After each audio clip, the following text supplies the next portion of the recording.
Hello children, it's Miss Lyons here. A really warm welcome to children from Walnut and from Oak classes.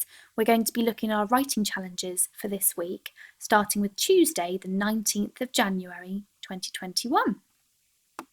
Okay children, so in writing this week, we're going to be looking at the video Baboon on the Moon, directed by Christopher Juriez. And you might already have had a look at this when you've been thinking about your science with Miss Broach, or maybe this is the first time you're watching it. It's very exciting.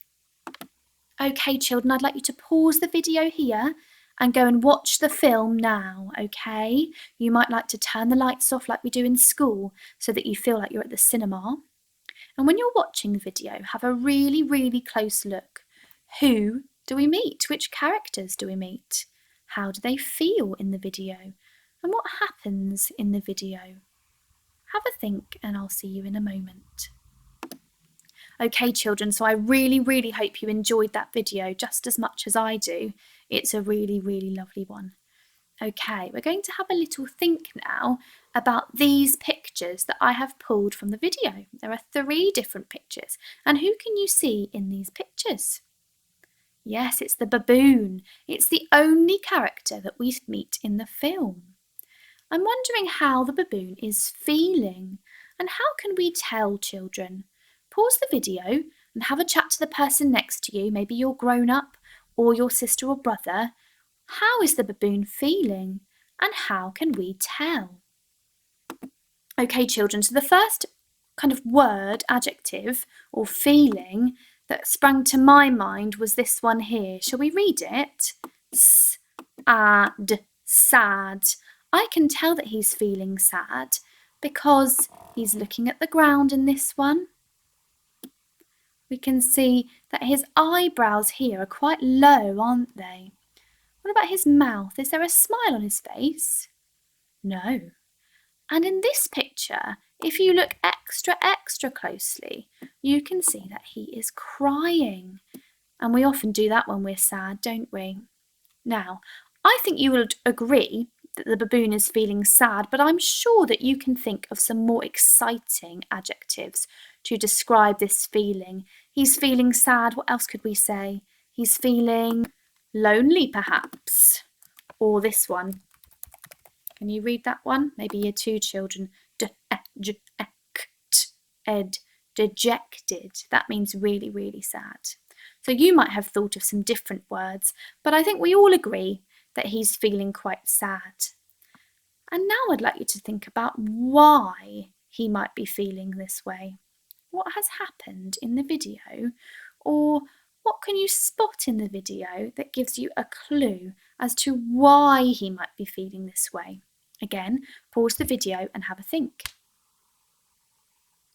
Okay children, so I'm sure that you talked about the fact that the baboon is the only character in the video. He is lonely, he's on his own, and I think he's missing his friends from home. What do you think?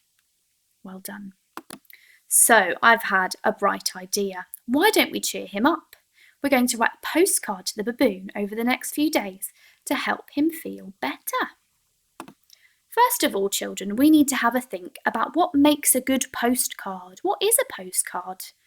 If you think you might have any ideas, why don't you pause the video and have a chat? If you've never heard of a postcard before, no worries, just keep watching and we'll work on this together.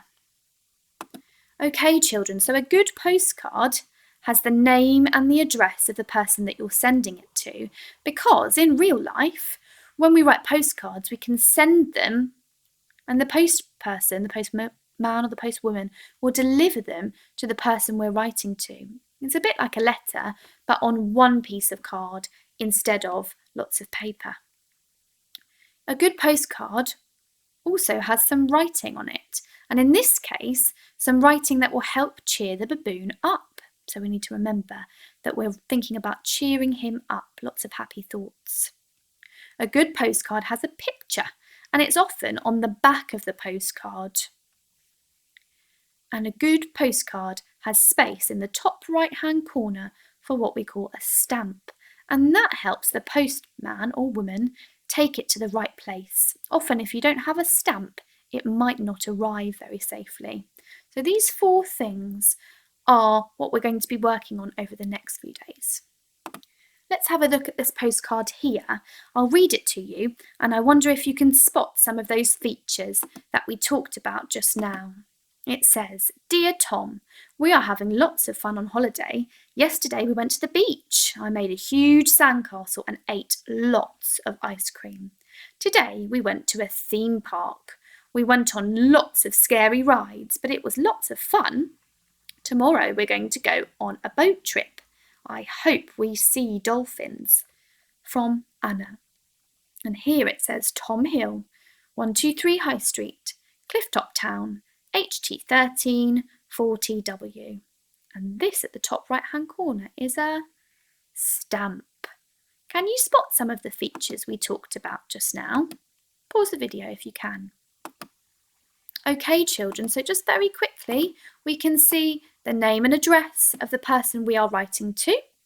We can see some writing, and in this case, Anna was talking about her holiday, wasn't she? But we will be talking about how we can cheer up Baboon. This is a stamp, and this is a picture that you might find if you turned over the postcard in your hand. Okay, so we're looking to include all of these things in our postcards this week. Okay, so today's task, children, it says, can I use a spider diagram to record my ideas? So today we're just going to be thinking of ways we might be able to cheer up Baboon. And I'm sure there are lots of different ways that we could do that. So we're going to use a spider diagram to show all the different ways we have thought of. If you're not sure what I mean, don't worry, keep watching the video and it will all become clear. Okay, so step by step, how to draw a spider diagram. The first thing we need is a circle in the middle, and this is going to be the spider's body. So I'd like you to pause the video and draw a lovely circle in the middle of your page. You might like to find something round to draw round, maybe a glue lid or a glass from the kitchen. Or you might like to just have a go yourself. So pause now and come back when your page looks like mine. The next thing we need is to write the theme in here. What is this spider diagram about, children? Yes, it's about cheering up Baboon.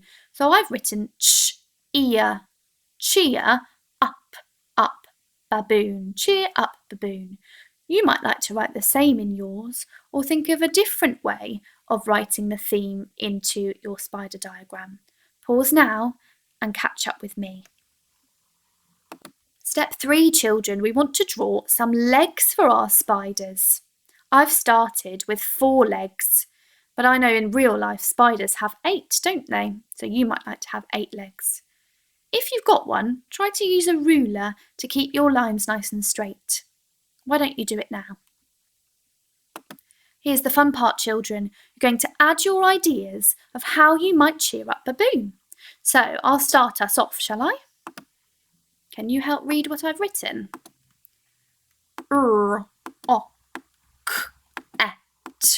Rocket. I've written rocket, children, because I'd like to build a rocket to bring Baboon back to Earth. So that's what I'm going to write. Build a rocket to bring him home. That's my first idea.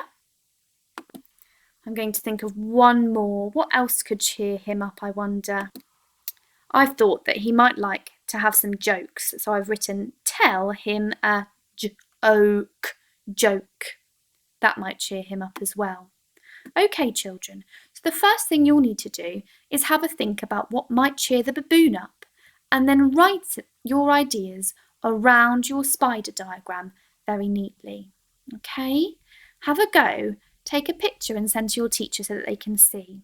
Okay? You might want to do 4 ideas, or you might be feeling really adventurous and you might want to choose lots more ideas if you have them. Okay? See you later. Enjoy!